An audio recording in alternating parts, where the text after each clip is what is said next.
Okay, welcome to Chapter 7, Real Estate Brokerage and the Law of Agency. Before we really jump into the chapter, let me tell you a couple of things. One is that this is probably going to be your most difficult chapter. Why? Because it's going to be all Level 3 material. Level 3 material, remember, is you need to walk out of this class and practice it correctly in the field. Okay? So there's going to be a lot of things having to do with the law of agency that you need to know immediately. That's part of being an agent. Before we get there, let me take you back in the Wayback Machine and talk to you how we got to the way we practice agency today.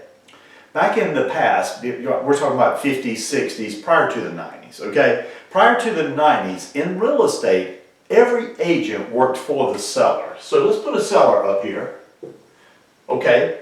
And let's just recognize that when someone went out and took a listing, let's say an agent with ABC Realty went out and took a listing, ABC was the agent of the seller. Now this is not that difficult, but ABC's job is to go out and try to get buyers now for this property.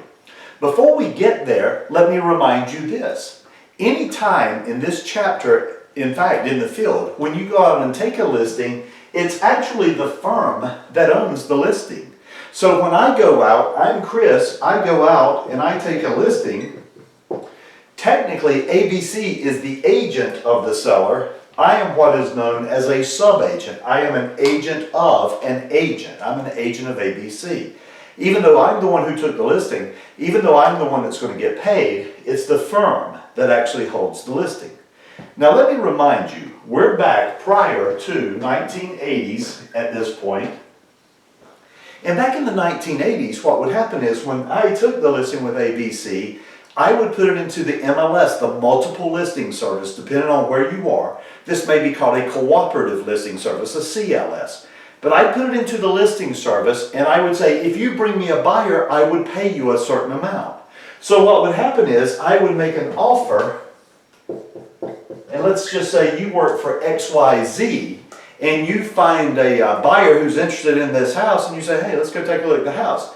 Back prior to the 1980s, technically prior to the 1990s, there was no such thing as buyer agency, or at least it was a very limited practice. It was not well known at the time. Everybody worked for the seller. So watch this. I took the listing for ABC.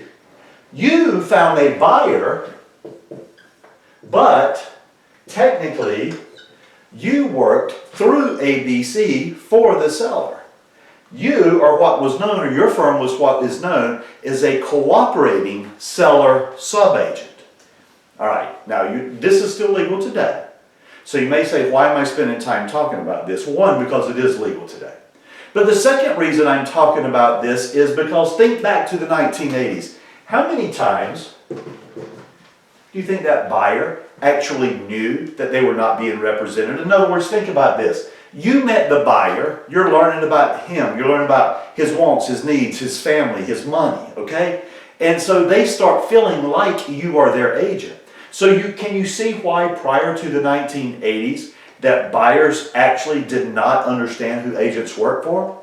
So what happened in the 90s at the advent of buyer agency, real estate boards across the country put together rules to disclose who it was that you worked for. Actually, what you do is you disclose the agency options that are available, and then the buyer chooses how they want to get represented. Today, the buyer still has this option, but no buyer in his right mind would choose this option. And the reason for it is he might accidentally give you some information affecting his motivation or his ability to buy the property, and you'd be obligated to take it back to the seller. Today, most buyers will choose buyer agency, but that was not an option at that time. So let me tell you why we're starting here. In the past, seller sub-agency was the only thing that was available. I worked for ABC. Technically, you worked through ABC for the seller. Everybody worked for the seller. Why? Because the seller paid the commission and the seller had the thing to sell. Buyers did not recognize who agents worked for. This culminated in I can't remember when it was. I think it was in the early 90s. There was a huge lawsuit in Minnesota. It ended up costing a firm, Edina Realty, $19 million in a class action lawsuit by a bunch of buyers who said they did not understand this scenario. As we move forward in this chapter, you will start seeing the other options that are available. And you'll start noticing today that given the choice, most buyers will choose to be represented as opposed to not. We'll talk about that more in just a little bit.